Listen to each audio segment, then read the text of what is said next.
You got a good shot of this one? Yeah.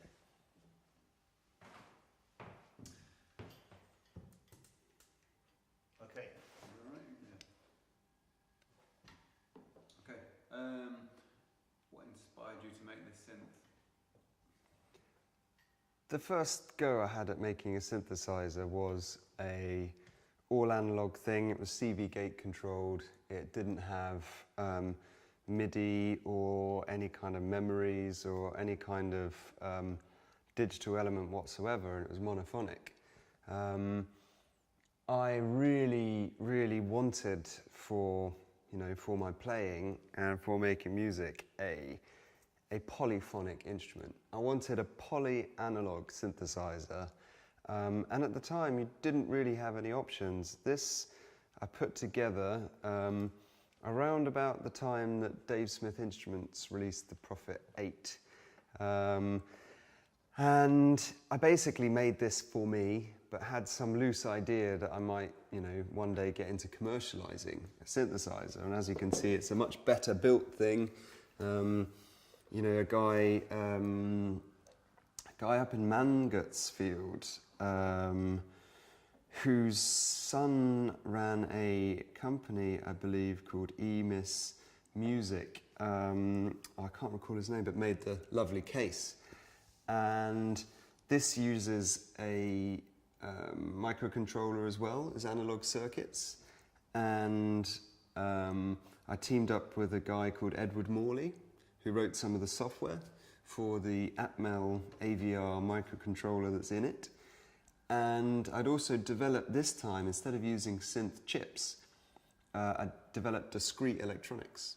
So I'd made a discrete SSM 2040 clone, HM Hearn-Morley 2040, and then I'd used discrete VCAs, discrete envelopes, and discrete LFOs. It still used 3340 VCO chips, which were quite hard to come by and not really appropriate for using even for a DIY thing at the time, because they really needed to be saved for repairing analog synths.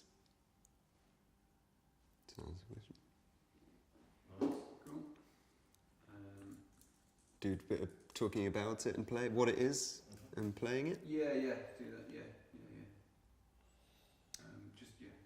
Can you give us some sound examples and maybe some description of what's going on in the synth? Okay. So this is a 4-voice polyphonic analog synthesizer. It's got a fairly classic architecture with 2 VCOs that can be cross-modulated and synced. It has a 24 decibel low-pass filter, which is a HM 2040. It has 2 envelopes, 2 LFOs, and an analog delay unit on the output of it, which lets you do sort of very short delays or chorusy type effects. And it has this nice warm tone. I'm going to sort of play a couple of sounds from it now.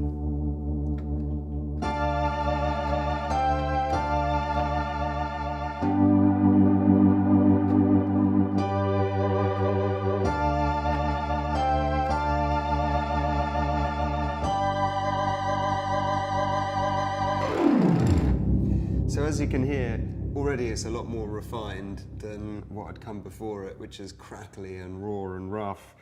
And I guess this is the first instrument that really was usable and musical that I'd made.